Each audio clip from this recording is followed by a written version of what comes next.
हाय बच्चों, आज हम लोग डिजिटल इलेक्ट्रॉनिक्स का जो टॉपिक है वो लॉजिक गेट्स के बारे में आज डिस्कशन करेंगे हम लोग। ठीक है, तो लॉजिक गेट्स जो है यहाँ पे लॉजिक गेट्स को 3 पार्ट में क्लासीफाई किया गया है। ठीक है, तो लॉजिक गेट 3 पार्ट में classify, one is the basic gates, another universal gates and जो अदर लास्ट है वो अदर गेट्स में आता है। ठीक है, ये अदर गेट्स के अंतर्गत आता है। ओके, तो बेसिक गेट्स में आपका जो गेट है वो एंड गेट है, और गेट है और नॉट गेट है। ठीक है, एंड और नॉट, ये 3 गेट जो होता है ये बेसिक गेट्स के अंतर्गत आता है। और यूनिवर्सल गेट में आपका नैंड एंड नॉर गेट आता है। ये वेरी इंपॉर्टेंट है, नैंड एंड नॉर, ये किसी भी एग्ज़ाम में भी आपका पूछा जाता है, कम्पिटिटिव एग्ज़ाम में। तो नैंड एंड नॉर जो है ये यूनिवर्सल गेट कहलाता है। ठीक है, और अदर्स गेट में आपका एक्स और एक्स नॉर होता है।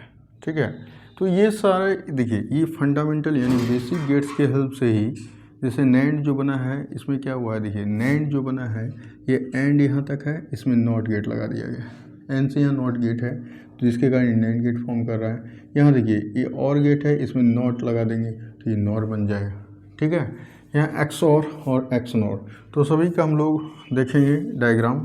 ठीक है, सभी का हम लोग इसका सिंबल क्या है, ठीक है, इसका ट्रूथ टेबल क्या है, इसका सिस्टमेटिक आपका सर्किट डायग्राम क्या होगा, ये सारा डिस्कशन करेंगे। ठीक है, तो आज मैं एंड गेट के बारे में डिस्कशन करने जा रहा हूँ। तो एंड गेट का जो सिंबल होता है ये होता है कुछ इस तरीके से। ये एंड गेट का सिंबल है जिसमें 2 इनपुट होता है, 1 आउटपुट होता है। ठीक है, और एंड गेट का काम है मल्टीप्लिकेशन करना। इसका काम क्या है, मल्टीप्लाई करता है, ये मल्टीप्लाई करने का काम करता है, 2 इनपुट को ये मल्टीप्लाई कर देता है। ठीक है, तो यहाँ पे क्या होता है, मल्टीप्लिकेशन होता है इस जगह पे। तो एंड गेट में 2 इनपुट ए बी, अगर 2 इनपुट है तो आउटपुट जो देगा वाई, ये वाई इज द आउटपुट है, ये जो वैल्यू देगा ए इंटू बी देगा। ओके, तो this is the symbol of and gate. अब हम लोग देखते हैं ट्रूथ टेबल की ओर आते हैं। तो ट्रूथ टेबल में देखने को क्या मिलता है, तो ट्रूथ टेबल में अगर 2 इनपुट हम ले रहे हैं तो इसका हाउ मेनी पॉसिबल स्टेट्स कितने बनेंगे, मतलब कितने वैल्यू को हम लोग चेक करने जा रहे हैं। ठीक है, तो 2 कहने का मतलब 2 इनपुट कहने का मतलब क्या है, हाउ मेनी पॉसिबल स्टेट्स, तो इसका मतलब 2 टू द पावर n यानी 2 to power 2, that means 4 possible states को हम लोग चेक करेंगे। तो 4 पॉसिबल स्टेट्स कौन कौन सा है, तो देखिए यहाँ 0, this is the 1, this is the 2 and this is the 3। तो 0 का जो बाइनरी फॉर्म है वो 2 बीट, ए एंड बी क्या है, 2 बीट।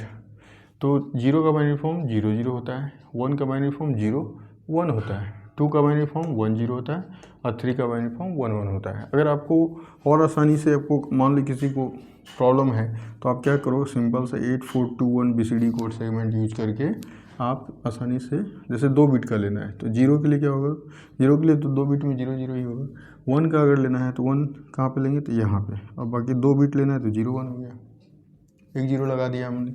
फिर मान लीजिए 2 के लिए कंसीडर करना है तो 2 के लिए क्या होगा, तो यहाँ पे 1 लिखेंगे क्योंकि 2 के जगह पे 1 लिखना है, बाकी पे 0, तो एक यहाँ 0 हो गया। 2 बिट का था इसलिए यहीं पे 0 लिया। ठीक है, फिर 3 का लिखना है तो 2 3 कहाँ होगा, तो 2 1 3 होगा, तो जहाँ जहाँ एडिशन हो रहा है वहाँ 1 लिखेंगे तो 1 1 हो गया। तो ये हो गया आपका 3 के केस में 1 1 हो गया। ओके, तो ये इससे आप आसानी से इसको, वैसे जो डिवीजन मेथड होता है ये, बट इससे आप आसानी से इसको सॉल्व कर सकते हो। ओके, आफ्टर डेट देखते हैं यहाँ y जो है ये a इंटू बी है, that is the output of and gate. इस एंड गेट का ये आउटपुट वैल्यू है। और यहाँ पे देखिए जब 0 इनपुट यहाँ पे आप पुटअप कीजिए, 0 इंटू 0 दैट मीन्स 0, फिर 0 इंटू 1, 0 इंटू 1 करेंगे तो 0 मिलता है, 1 इंटू 0 करेंगे तो ये भी 0 मिलता है। लेकिन यहाँ पे इनपुट जो है ये 1 1 है, डैट मीन्स इस केस में क्या होगा, आउटपुट जो होगा वो 1 मिलेगा, लॉजिक 1। ठीक है, तो 1 1 देने के बाद यहाँ जो आउटपुट मिल रहा है ये 1 मिल रहा है। देखिए इस फ्रॉम दिस ट्रूथ टेबल से कंक्लूजन क्या आ रहा है कि जब दोनों इनपुट सेम है, देखिए यहाँ भी दोनों इनपुट सेम है लेकिन ये ऑफ कंडीशन का है यानी लो कंडीशन, इस समय क्या हो रहा है, आउटपुट 0 मिल रहा है।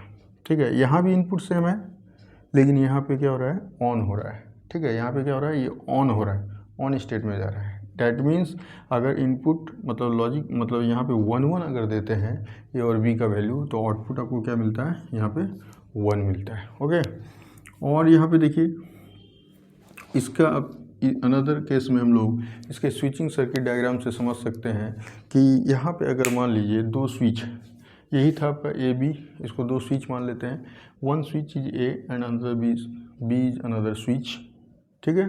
तो ए बी दो स्विच है यहाँ पे अगर हम, और इसको बल्ब से कनेक्टेड कर दिया गया है, एक बल्ब यहाँ लगा दिया गया है चेक करने के लिए। जब हम वोल्टेज अप्लाई करते हैं तो ए बी, देखिए ये क्लोज होने का मतलब क्या है, ऑन स्टेट, मतलब ऑन हो रहा है।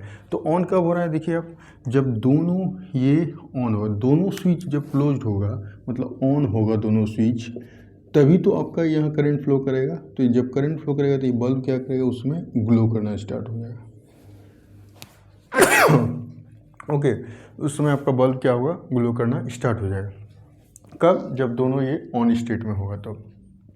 देखिए यहाँ जब दोनों ऑन स्टेट में तभी लॉजिक 1 मिल रहा है, मतलब आउटपुट क्या हो रहा है, हाई हो रहा है, मतलब ऑन स्टेट में होगा, मतलब बल्ब उसमें ग्लो करना स्टार्ट होगा। मतलब ये स्विच ए मतलब ये क्लोज्ड है, मतलब ये 1 है, ये भी बी है, ये भी क्लोज्ड है, तभी तो करंट पास करेगा। करंट पास करने के बाद बल्ब यहाँ पे लगा हुआ है, तो बल्ब यहाँ क्या करेगा, ग्लो करना स्टार्ट हो जाएगा, ठीक है। ये कब का केस होगा, जब ये 1 1 होगा तभी। अगर देखिए, अगर मान लीजिए 0 0 देंगे तो 0 मतलब क्या होगा, स्विच ऑफ, ये भी स्विच ऑफ, तो करंट तो पास ही नहीं करेगा, तो बल्ब ग्लो नहीं करेगा। अनदर कंडीशन चेक करते हैं, 0 1, अगर ये 0 दे दिया, मतलब इसको मैंने क्या किया, इस जगह को क्या कर दिया, अभी ऑफ कर दिया, ठीक है, इसको ऑफ कर दिया, ये स्विच को मैंने क्या किया, ऑफ, और इसको ऑन कर दिया, तो करंट क्या होगा, ये स्विच यहाँ पे आउटपुट जो मिलेगा क्या मिलने वाला है, देखिए ये स्विच तो ऑन रहेगा बट यहाँ तो करंट ही नहीं पास कर रहा है, वोल्टेज यहाँ से अप्लाई हो रहा है, लेकिन ये स्विच तो ओपन हो गया है, ओपन हो गया तो करंट तो पास नहीं होगा,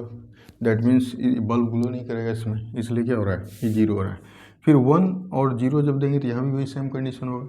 मान लीजिए इस स्विच को मैंने क्लोज कर दिया और 1 0 मतलब क्या हो गया, ये ऑन हो गया, लेकिन ये तो ऑफ हो गया, ये तो ओपन हो गया सर्किट, मतलब इसमें करंट फिर भी पास नहीं करेगा, तो इसमें भी बल्ब क्या होगा, 0 स्टेट, मतलब ग्लो नहीं करेगा इसमें।